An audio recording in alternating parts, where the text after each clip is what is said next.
এখন গণভোটের নির্বাচনের আগে না নির্বাচনের দিনেও গণভোট করার এই সংবিধানে এলাও করে না।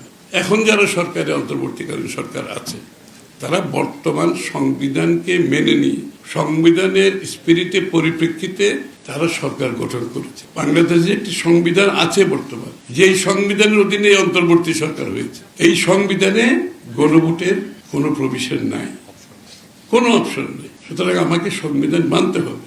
হ্যাঁ, শুধু তাই নয়, গণভোট সবসময় হয় যেটা আপনি জনগণের মতামত নিয়ে সংসদে পাশ করবেন অথবা সংসদে কিছু পাশ করবেন, জনগণের মতামত নেন নাই, ওটা পাশ করার পরে আপনি গণভোটে যেতে পারবেন। এই যে আমরা গণভোটে এখন গণভোটের নির্বাচনের আগে না নির্বাচনের দিনেও গণভোট করার এই সংবিধানে এলাও করে না। তারপরও বিএনপি অত্যন্ত কি বলবো, আমাদের খুব একটা আমরা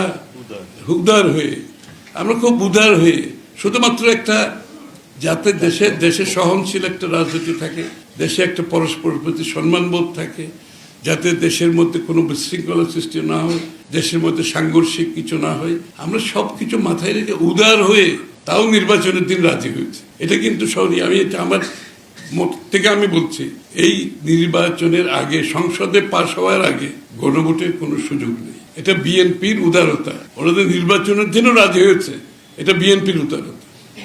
আর দ্বিতীয় কথা বলি, নোট অফ ডিসেন্ট যেখানে দ্বিমত পোষণ করা হয়েছে, দ্বিমত পোষণ করার অর্থ হচ্ছে ঐক্যমত হয় নাই, এটাও বিএনপির উদারতা। দ্বিমত পোষণ মানে ঐক্যমত হয় নাই, যে বিষয়ে ঐক্যমত হয় নাই সেটা গণভোটেও যেতে পারে না, তাও আমরা রাজি হয়েছি যে ঠিক আছে দ্বিমত পোষণ করা দিয়ে ঐক্যমত গণভোটে যাই, ওটাও কিন্তু বিএনপির উদারতা। কারণ বিএনপি একটি সহনশীল একটা রাজনীতি চায়, বিএনপি একটা স্থিতিশীলতা চায় দেশের মধ্যে। বিএনপি আপনার অপরের সাথে দ্বিমত পোষণ করেও আমরা তাদের প্রতি সম্মান জানাতে চাই। এই যে সিদ্ধান্তগুলো নিয়েছি আমরা কিন্তু দ্বিমত পোষণ করেও তাও এক জায়গায় আসছি, শুধুমাত্র আমরা গণতান্ত্রিক স্পিরিটটা রাখতে চাই।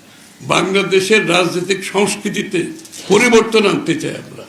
ওই আগের সংস্কৃতি দিয়ে সাংঘর্ষিক রাজনৈতিক রাস্তায় গিয়ে আপনার মহাবক্রেসির মাধ্যমে চাপ সৃষ্টি করে জোর করে সিদ্ধান্ত গ্রহণ থেকে আমরা দূরে থাকছি। আমরা চাই বাংলাদেশের জনগণ সিদ্ধান্ত নেবে, আমরা সবাই জনগণের কাছে যাব, আমরা ম্যান্ডেট নেওয়ার চেষ্টা করব। জনগণ যে ম্যান্ডেট দেবে সেটাই, সেই দিকেই বাংলাদেশ চলবে। আমার বিএনপির ইচ্ছাও চলবে না, অন্য কোনো দলের ইচ্ছাও চলবে না। জনগণের ম্যান্ডেট নিয়ে দেশ চালাতে হবে। সেই গণতন্ত্রের জন্য আমরা গত 17 বছর যুদ্ধ করেছি। নতুন ভাবে আবার অন্য কোনো দিকে যাওয়ার কোনো সুযোগ